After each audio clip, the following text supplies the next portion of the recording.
Over 2 decades in the making, the Petroleum Industry Act has become law and establishes a new reality for Nigeria's oil and gas industry. The scales of the changes implemented by the PIA is widespread and profound.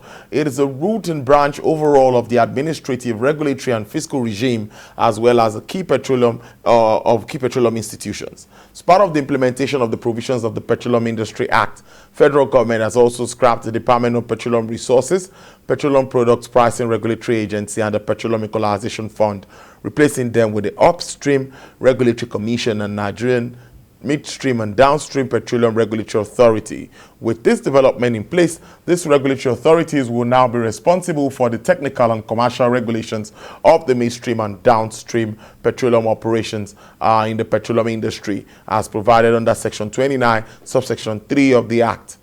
Well, I introduced him earlier as an energy analyst and partner at Zera Advisory and Consulting, Mr. Joseph Nwakwue. Good afternoon, Mr. Nwakwue. Good afternoon, Tulu. Yes, let's start with after the steering committee, we've seen a little bit of moves on that side, trying to straighten up things as we move on with the PIA. What's your assessment of the level of implementation? Yes, it might be still soon, but let's just assess what we've seen so far after the sign of the bill into law. Well, I think if we think about implementation, a lot is happening behind. Backroom work is being done. There's not a lot of communication, that I can say, but it's okay that at least they are building from the foundation up. So we'll see. Ultimately, I hope they will be able to communicate what they are doing backroom to the public. So we've seen appointments being done. We've seen agencies being. They've started to build new institutions. I think there is quite a bit of heavy lifting going on behind the scene. So, but I hope that they will be able to carry all the other stakeholders along as they do all this. I'm looking at the Nigerian Upstream Regulatory Commission. Let's try and break down the roles of some of these commissions. We also have on the other side Nigerian Midstream and Downstream Petrol Regulatory Authority. What specifically will this new organizations be doing to help straighten things up in the oil and gas industry? Okay, the Upstream Commission, like the name suggests, is basically the upstream regulator. It's supposed to provide both technical and commercial regulation, and in some sense environmental as well, to the upstream. And the midstream and downstream authority, the law calls it the authority, is supposed to provide technical and commercial regulation of both the midstream and the downstream. And this hopefully will cover all aspects of the midstream and downstream business, including some environmental regulation. So that's really the remit of the two regulatory bodies that have been set up. So do you think that, looking at this steering committee, what timeline do you think will be enough for them to actualize some of this? We hear that by August 2022, federal government will implement the host community thing and even the gas flaring thing, a lot of stuff to be implemented. Also, NNPC should be incorporated, but I think already the CAC document is out, a lot of moves. So what do you think about all of this too? Well, okay, so you have to realize that the law specifically put timelines for certain activities, and those activities by law are supposed to be done at those dates. For instance, the incorporation of the NNPC, I think it's a 12-month time frame, although we are a bit ahead on the curve. The setting up of the regulatory agencies, there's a time frame as well. The full deregulation of the downstream, there's an implied timeline for that. But more importantly, the law says that 6 months after it becomes law, the minister is supposed to come up with a transition plan, which will be made public. We haven't seen that. I think that's what most people are expecting to see. And there are certain things that require expected to be done within a 60-day window, which will be sometime next week. So we expect a lot of things to happen. We expect better communication of what's going on so that people and stakeholders will be carried along. We are yet to talk about the subsidy side of this, because at that time when this was signed into law, it was clear that subsidy payments is against the law if you want to follow the PIA. But now we even see the figures going to the high side. How does this come to you, and what do you think should be really done with regards to this as we continue to complain about revenue challenges in the country? Okay, so there are two sides to this. One is what the law says, which is today the law expects that there shouldn't be subsidies. So the sector should be fully deregulated because the law is already effective.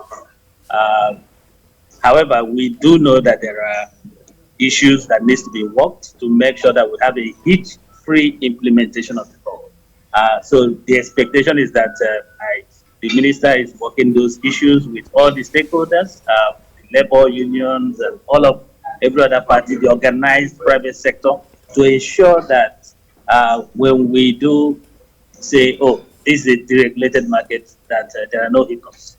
So that's the expectation. But today,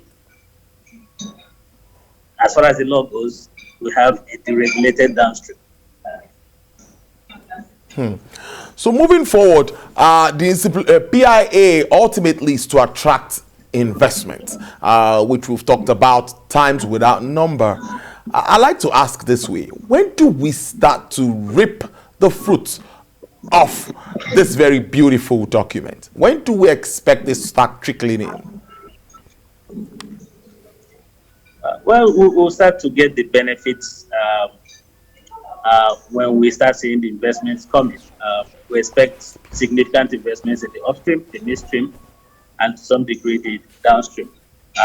But all of these will come with confidence. So the law is only a first step in building confidence. It's the way you implement it will further either enhance or erode investor confidence in the industry. So my expectation is that we'll be able to, with time, reassure investors that this is a stable investment environment, and then once you get them to feel comfortable enough, the opportunities do exist here, and I'm sure they will come in.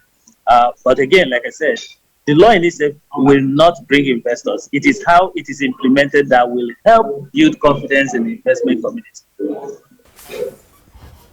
Yeah, Mr. Nwakwue, having you in like this, I like to touch on this as we wrap up this discussion. We are looking at our budget for next year, predicated on about $57 per barrel. And we know as that today, crude is doing about $80 to $85 per barrel. What are you thinking with regards to proceeds from crude at this time? Though it's not all good news for Nigeria.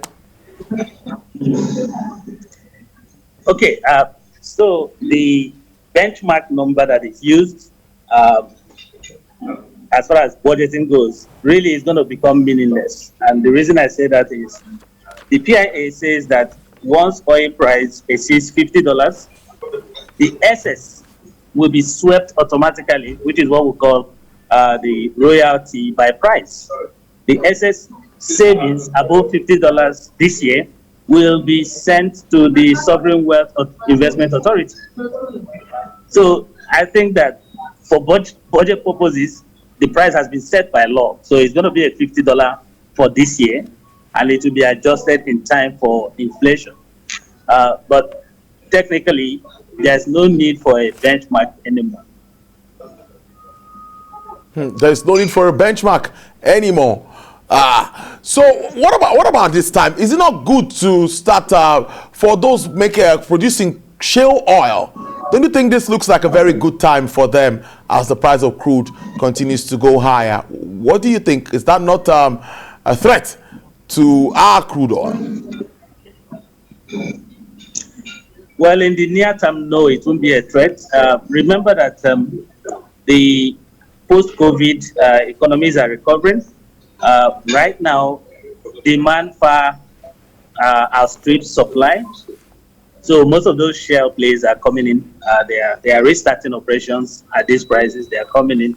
For as long as demand continues to recover, I do not see a near-term challenge to our production. I think that there's enough demand out there locked up. Remember, pre-COVID, we were doing almost 98 million a day, and now we're down to 73, 75. So there's still a huge gap that needs to be filled. And I do not think that the shale plays will be able to fill that. We're looking at more than 20-something million barrels per day of oil that needs to be supplied. So I think the market is robust enough in the near term. I keep using that. In the long run, the dynamics might be slightly different, and there's a whole lot that could change. So, but in the near term, no, I do not perceive a threat from shale oil. Let's leave it at that for today. Thank you so very much. I've been speaking to Mr. Joseph Nwakwue, who's an energy analyst and partner, Zera Advisory and Consulting. Thank you so much for your time and enjoy your weekend. Thank you very much.